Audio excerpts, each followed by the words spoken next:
dekat wanita hari ini. Habis tu sebelum Covid ni, Ustaz pun pergi tengok ada satu lembu, itu belakang dia punya ombol tu punyalah besar. Dan Ustaz, ini korban saya. Baik, kau ambil satu bahagian ke? Tak, ini satu ekor saya punya. Saya kata, berapa harga dah? 13,000. Kutip si kosong. Kutip ni besi bulu. Ya juga. Korban 13,000. Saya kata, ya Allah, macam mana? Saya punya ayah, saya punya mak, saya punya adik sudah kena bunuh dekat sana.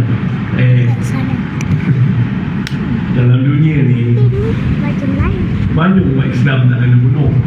Tapi apa yang United Nations buat? Apa negara-negara OIC buat? Macam mana dia boleh tutup? Betul-betul je penduduk yang Hamas dibunuh. Kalau tuan-tuan buka Eyes of Palestine hari-hari, tuan-tuan tengok Eyes of Palestine setiap hari ni, sekarang ni beribu umat Islam tak ada rumah. Ni kita duduk kampung Padang Balang ni, tiba-tiba orang masuk, usir keluar, ni rumah aku. Semalam berlaku peristiwa dekat West Bank. Orang tu meniaga, Yahudi nak perniagaan orang tu, dia halau. Dan kemudiannya apa berlaku, dia dah memiliki perniagaan orang tu.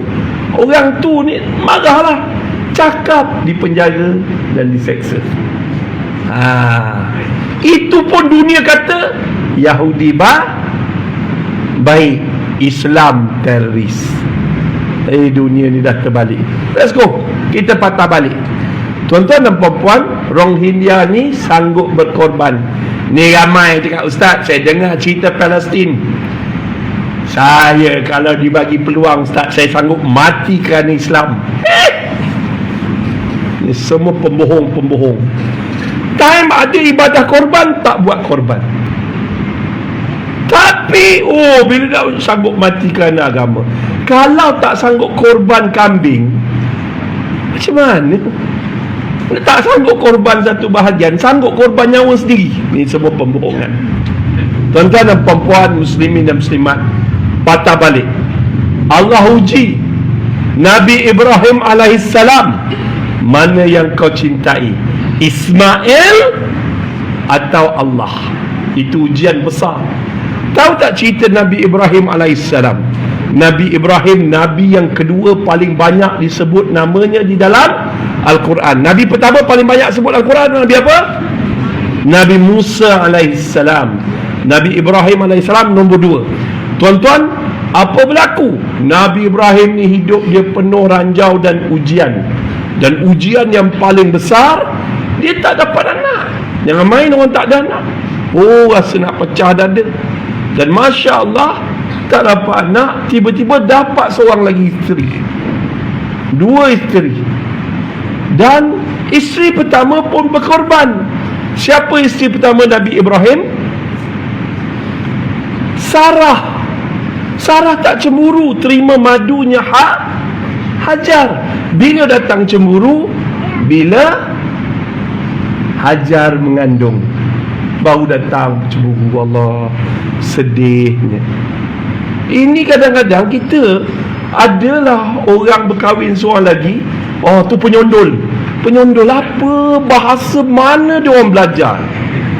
Panggil isteri kedua penyondol. Isteri, bukan perempuan ni. Panggil isteri kedua penyondol. Bahaya. Jangan. Bukan semua istilah tu sesuai. Kalau dalam negara barat, di barat, isteri yang pertama, memang dia orang tak boleh kahwin ramai, kecuali satu tempat. Tahu tak tempat mana? Ustaz pernah pergi berceramah di Amerika Syarikat, daripada Washington DC pergi ke Utah. Di Utah, Masya Allah, tabarakallah, Ustaz jumpa Nabi. Ni Nabi agama lain lah. Dia kata, Ustaz, kami ni Kristian Mormon. Mormon ni dia similar macam Islam. Dia percaya wahyu, dia percaya ni apa semua. Dan dia ni pula, dia kata kami ni menyokong poligami. poligami kami lebih hebat daripada poligami Islam. Sebab kita, limit perkahwinan kita 10 orang. Mak Datuk. Tapi kerajaan Amerika Syarikat federal tak bagi, so negeri tak boleh buat. Akhirnya dia kata ramai orang melanggan pelacur. Pelacur yang jadi mangsa siapa? Perempuan. Tuan-tuan, istilah macam ni. So Hajar juga berkorban. Tadi pengorbanan pertama Sarah, isteri pertama. Tengok, kerana cintakan Allah, suami tak buat dosa, terima madu, tak merajuk. Dan nombor 2, yang isteri kedua ni, siapa nak jadi bini kedua? Tak ada. Kita pula panggil penyondol, tak ada siapa nak jadi isteri nombor 2. Kena faham, orang perempuan kalau boleh nak jadi yang pertama, satu and forever. Tapi nak buat macam mana? Itu dah ketentuan Allah. Inilah ujian cinta. Mana yang lebih kau cintai, suami ataupun Allah? Hari ni cakap ikut sedap je. Hati-hati tu. Lepas tu Hajar mengandung bersalin. Bertambahlah cemburunya si Sarah ni. Ramai orang cakap orang perempuan nama Sarah memang kuat cemburu. Entahlah, saya pun tak tahu. Orang cakap harap jemaah tak adalah nama Sarah. Kalau tidak, suami duduk luar. So apa berlaku? Hajar dengan perintah Allah, Nabi Ibrahim AS membawa Hajar dan Ismail naik unta selama 40 hari. Unta berjalan mana jalan, berhenti daripada Palestin sampai ke bumi tandus, iaitu Mekah. Bila sampai kat bumi Mekah, buat kemah, tidurlah beberapa malam. Tiba-tiba satu malam bangkitlah Nabi Ibrahim AS, dan ketika itu Hajar sedar daripada tidurnya. Dia memegang jubah Nabi Ibrahim AS. Nabi Ibrahim diam dan ditanya, Abang akan tinggalkan kami? Nabi Ibrahim, Abang, anda ini perintah Allah. Kalau ini perintah Allah, nescaya Allah akan memelihara aku dan Ismail. Jangan main. Ini keimanan wanita-wanita zaman dahulu. Dia sanggup lepaskan suami dia pergi balik Palestin kerana itu perintah Allah. Dan dia biar. Kita zaman dulu mana ada WhatsApp, mana ada apa, tak hidup, tak balik, tak tahulah. Kita suami nak pergi surau, nak pergi mesyuarat dekat Takwa, kita ni mesyuarat ke apa ke benda ni, dah biar je.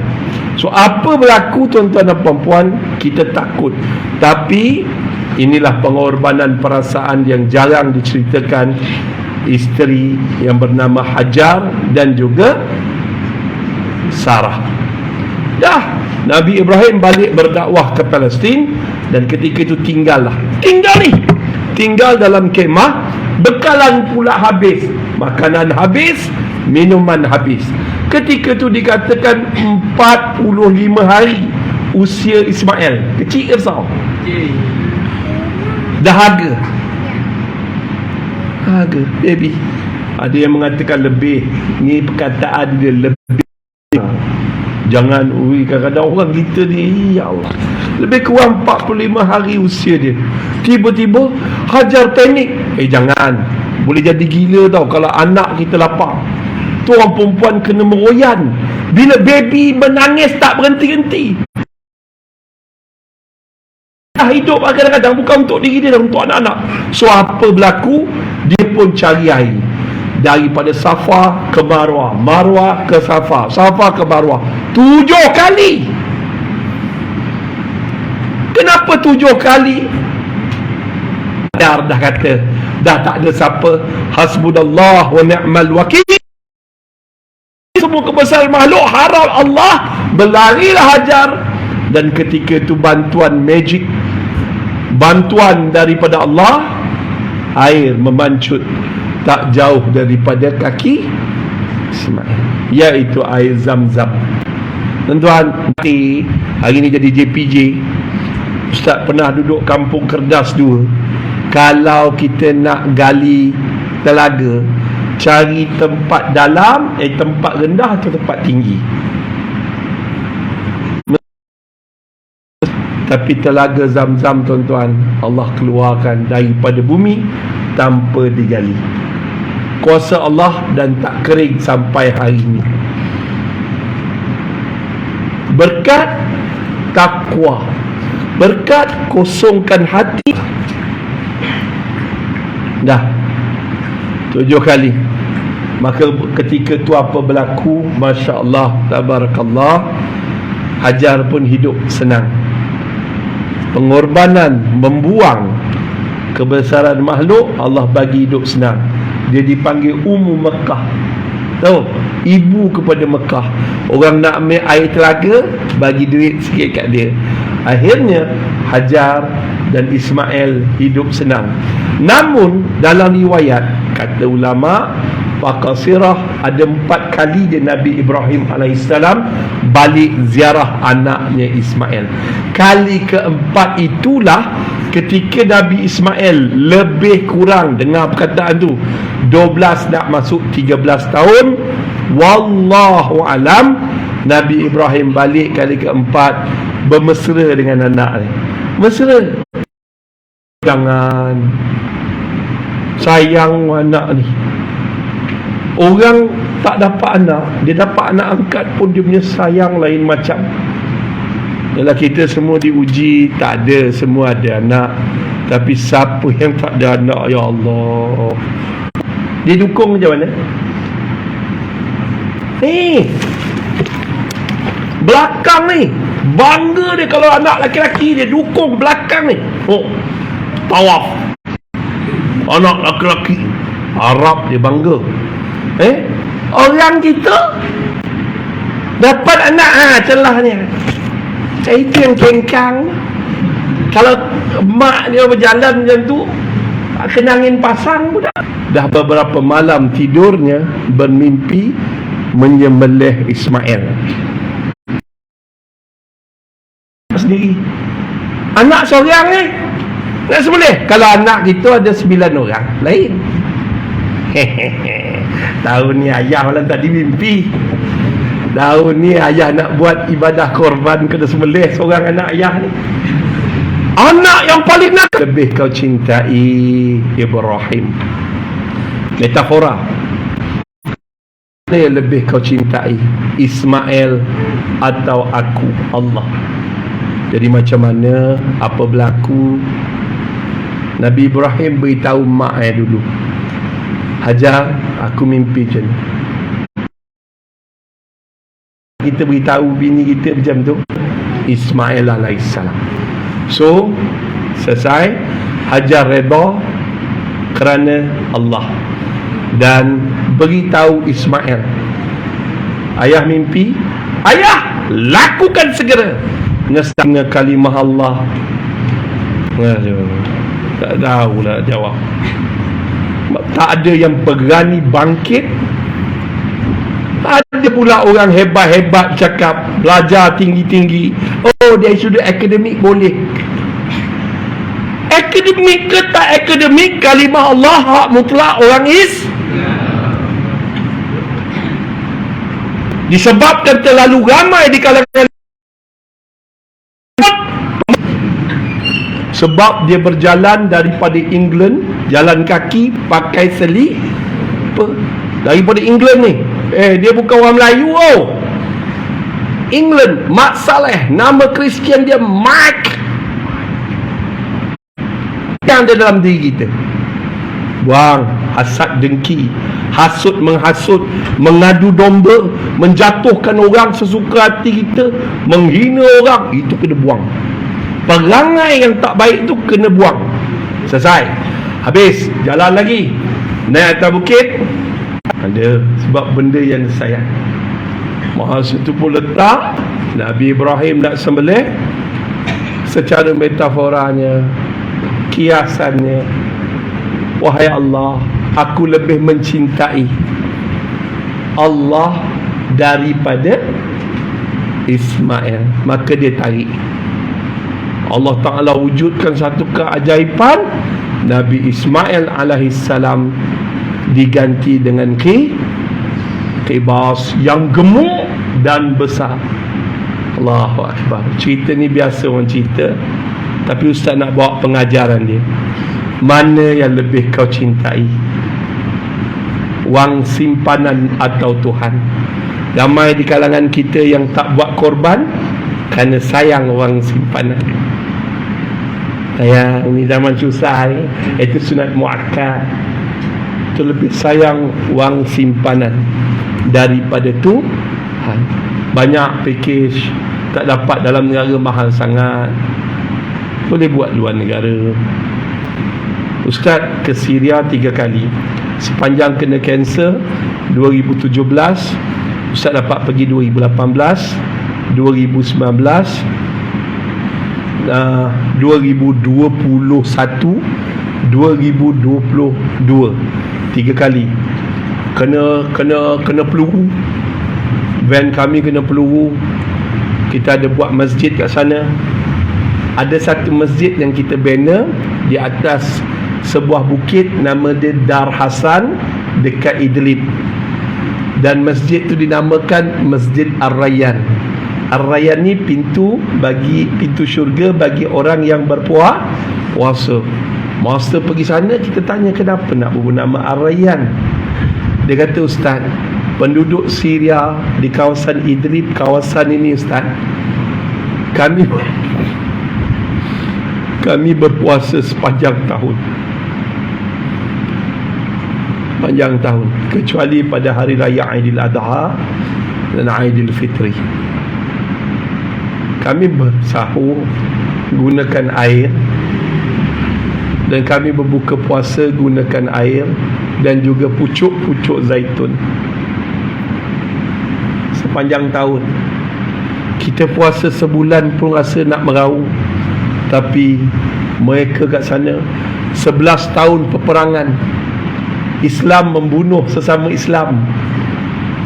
Punca daripada perkataan. Main-main. Sebab tu Ustaz kata words can make war, words can make peace. Perkataan boleh menyebabkan peperangan, perkataan juga boleh menyebabkan ketenangan. Pilihan di lidah kita, cakap benda elok. Tapi apa berlaku? Orang yang cakap benda elok itu seorang ulama besar, guru masyhur, guru kepada mufti, bekas mufti wilayah Persekutuan, iaitu Profesor Dr. Zulkifli Al-Bakri, bernama Syekh Ramadan Al-Buti. Dia ajar cakap elok-elok supaya elakkan peperangan. Dia dibom di dalam bulan Ramadan dalam masjid dan ditembak kepalanya berkali-kali. Words, the most dangerous thing in this world is idea. Mana dalil yang membuktikan orang Islam boleh bunuh orang Islam sendiri? Habis berlaku peperangan. Puncanya idea je, beza pendapat dia. Tapi bila ekstrim, jangan. So, penduduk di sini berpuasa sepanjang tahun. Bila kita buat korban dekat sana, korban sana, kalau dekat India, dekat Somalia, seekor kambing hanyalah RM318. Satu bahagian lembu RM155. Seekor lembu RM1085. Ustaz, mana lebih afdal, dalam negara atau luar negara? Jawapan afdal, dia ada dua perkataan. Pertama afdal, kedua aula. Afdal apa maksudnya? Terbaik. Aula apa dia? Terpenting. So, afdal dalam negara. Wahai Fatimah, pergilah ke tempat penyembelihan korban. Sebelum darahnya tumpah ke bumi, Allah dah ampunkan dosa, bulunya apa semua tu dijadikan kebajikan, pahala untuk kita. Itu afdal. Paling bagus kita sembelih sendiri. Afdal dalam negara. Tetapi dalam negara ni makan daging korban sampai terkorban. 2-3 ketul makan rendang, kena pula sup ekor, dia berbalap, dia pandang bumi ni. Sujud, masa sujud tempat orang. Jangan main, berbalap, makan daging korban hingga terkorban. Tapi luar negara, masa kita bagi baru ni, sahabat-sahabat ada di India, ada orang cakap, Ustaz, India mana boleh buat korban? Sebab dia tak pergi. Ustaz punya bos karkun daripada Singapura. Dia memang duduk India, duduk Pakistan, duduk ni IPB ni memang tempat dia. Tapi apa berlaku, dia memang dapat boleh satu kandang lembu, kandang apa semua lah orang buat korban. Lepas tu bagi kat tempat kawasan Stenggan dia. Ustaz cerita kat sana 1 kilometer Stenggan dekat India, 1 kilometer 2 juta umat Islam. Rumahnya macam mana kan? Menangis kawan Ustaz, tak silap Ustaz Fikri Yahya, yang Fikri Yahya, dia cerita ada satu kawasan Muaz ke ataupun Ustaz lupa, dia kata 2 kilometer 4 juta orang. Susah bila dapat daging korban, sujud syukur. Kita pakai ceringan dia ni mesti paru ni. La ilaha illallah. Dah, jom sekarang Ustaz ulang perkataan Ustaz. Hanafi, mana yang lebih kau cintai, wang simpanan atau Tuhan? Tahun ni kita dah terlepas nak buat ibadah korban. Tapi jangan lupa, 1 hingga apa dia ibadah korban? Apa dia Aidil Adha? Aidil Adha adalah hari kebesaran Allah. Raja-raja ada hari kebesaran kan? Sultan ada hari kebesaran. Pengurusi kita ada hari kebesaran. Isteri kita ada hari kebesaran. Hari kebesaran isteri kita apa dia? Hari jadi dia lah. Cuba hari jadi dia kita lupa, kita tak bagi hadiah. Boleh gantung hanger. Kenapa awak diam je ni? Diam salah, tak diam salah. Awak ada apa-apa ke ni? Tak ada apa-apa. Bila isteri kita cakap tak ada apa-apa, maknanya ada apa-apa lah tu. Sebab kita pelupa. Hari jadi dia kita lupa nak bagi hadiah. Hari anniversary kita lupa tarik. Memanglah orang marah. Bayangkan Allah Ta'ala bagi nikmat yang begitu banyak. Allah minta 2 je, salat dan berkorbanlah. Kenapa kita tak buat korban? Tepuk dada, tanya iman. Siapkan 1000 jawapan. Bukan untuk jawab pada saya, jawab pada Allah di hari kebangkitan. Silakan pilihan di masing-masing, dan prepare. Allah ulang balik, Allah bagi nikmat yang begitu banyak. Salatlah dan berkorbanlah. Sesungguhnya mereka itulah yang terpisah daripadamu. Orang yang mengejek Nabi, kau anak dah tak ada dah anak laki-laki, kau dah terputus, maka mereka lah terputus daripada rahmat Allah. Ini Nabi, kalau asbabun nuzul dia lain, tapi Ustaz buat, mereka yang tak salat, mereka yang tidak berkorban, terputus daripada rahmat Allah dan syafaat Rasulullah sallallahu alaihi wasallam. Jadi sekadar tu saja, pengurusi dah beritahu dah. Kalau tengok jam, tengok apa?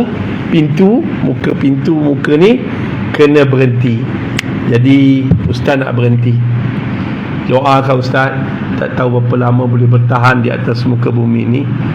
Kanser yang Ustaz hidap, alhamdulillah selama 6 tahun ni doktor sahkan, alhamdulillah dah baik. Cuma kesan kemoterapi dia amat berat. Hampir seminggu ni rasa gigi dengan lidah ni longgar. Tadi Ustaz di TV Al-Hijrah buat rakaman sesak nafas.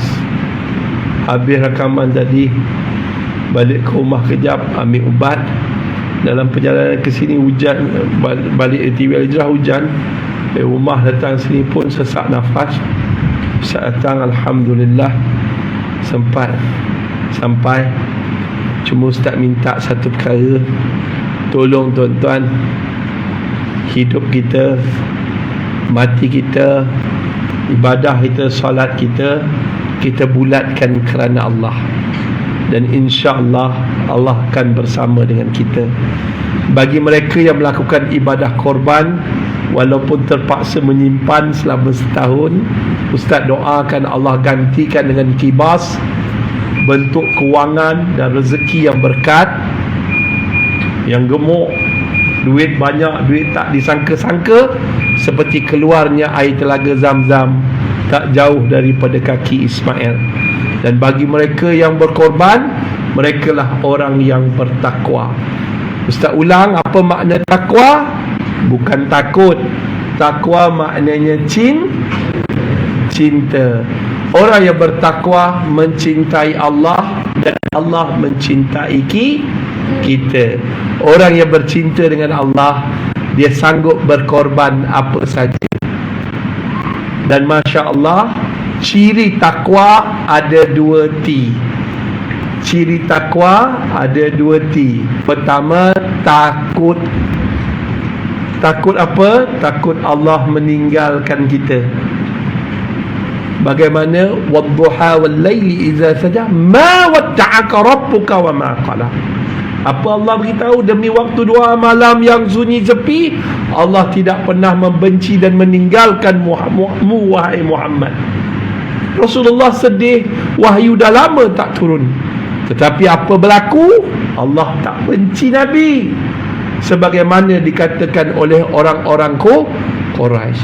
Kita takut hidup kita dibenci Allah sebab tak buat ibadah korban, sebab tak buktikan cinta pada Tuhan. Kita lebih sayang wang simpanan. Dan kedua, taat. Ciri takwa ada 2, takut dan taat. Ni apa dia? Saya nak bagi contoh mudah pada ibu dan ayah. Lo, besok boleh tak bawa mak, bawa ayah pergi solat subuh berjemaah kat masjid? Baik Umi, baik ayah. Besok pukul 5 pagi dia dah bangun dah standby kat kereta. Bawa ayah, bawa Umi naik kereta pergi sembahyang kat masjid. Sejuk hati kita kalau dapat anak yang taat. Besok tolong ayah bawa ayah dengan Umi pergi masjid. Ish, orang tua ni menyusahkan orang. Pergilah sendiri, orang pun balik daripada kampus nak rehat kat rumah apa semua. Siapa yang tak ada anak kurang hajar tak rasa. Siapa yang pernah dapat anak yang kurang hajar, merentak, merenyak, maki hamun mak bapak, oh pedih hati mak, pedih hati bapak. Kita suka anak yang taat, tapi kita tak taat pada Allah. Kita tak suka anak yang derhaka, tapi kenapa kita derhaka pada Allah? Jom pujuk hati kita, sama-sama baiki. Apa dia takwa? Mencintai Allah dan Allah mencintai kita. Ciri takwa, takut tapi taat. Mana Ustaz, macam mana saya nak tahu saya ni orang yang bertakwa? Ingat formula ni, 3P 1B. 3P 1B. P yang pertama, pemurah.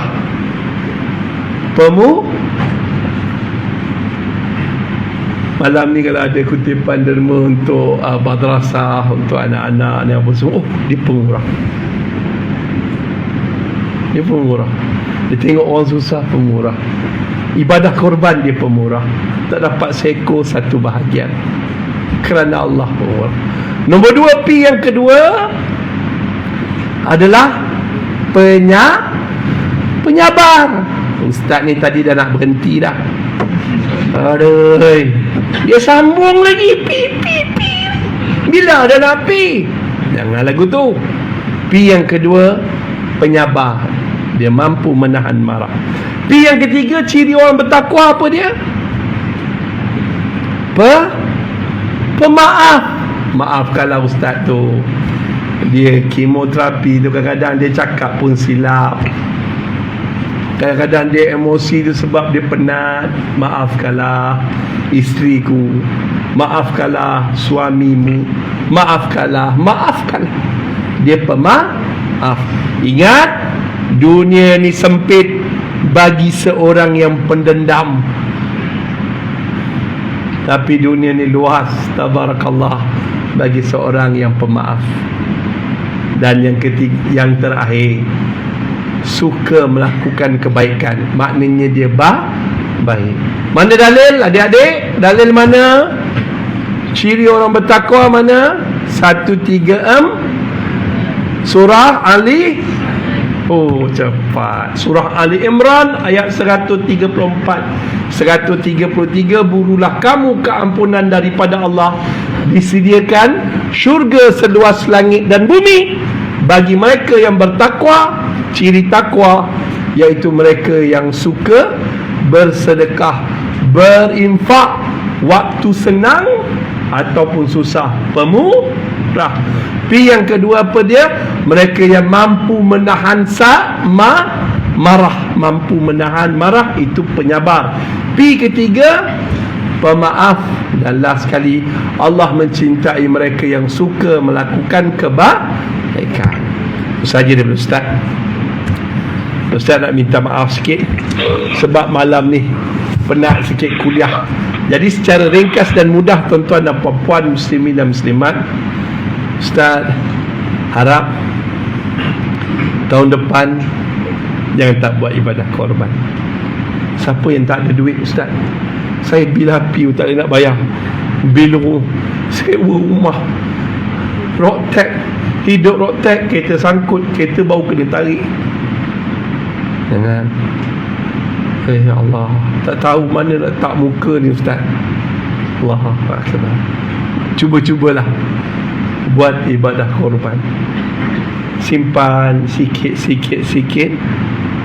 InsyaAllah kita buat sebab cintakan Allah.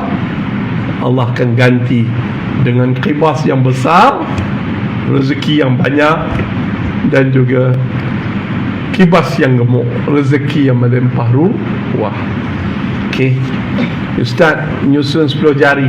Kalau ada ibu kat sini, ada pangkat ibu Ustaz kat sini, ayah Ustaz kat sini, Ustaz menyusun 10 jari, memohon ampun dan maaf dari hujung rambut hingga hujung kaki. Andai ada bahasa Ustaz mengguris perasaan dan hati. Cuma kalau Ustaz ada tersalah kata, tersalah fakta, maafkanlah Ustaz. Indah sungguh si bulan purnama, cahayanya sampai ke kampung Tanjung. Berceramah bukan untuk ternama, berdakwah wallahi bukan untuk disanjung. Pucuk pauh delima batu, anak 9 di tapak tangan. Biar jauh beribu batu, hilang di mata, dalam doa jangan. Andai Ustaz mati satu hari nanti, tolong doakan Ustaz dapat berehat di alam barzah. Sebab duduk atas dunia ni tak dapat berehat. Biar Ustaz mati kalau boleh dalam keadaan beribadah dalam rumah Allah, atau mati dalam keadaan dakwah, doa. Kalau ada si jarum patah, jangan disimpan di dalam peti.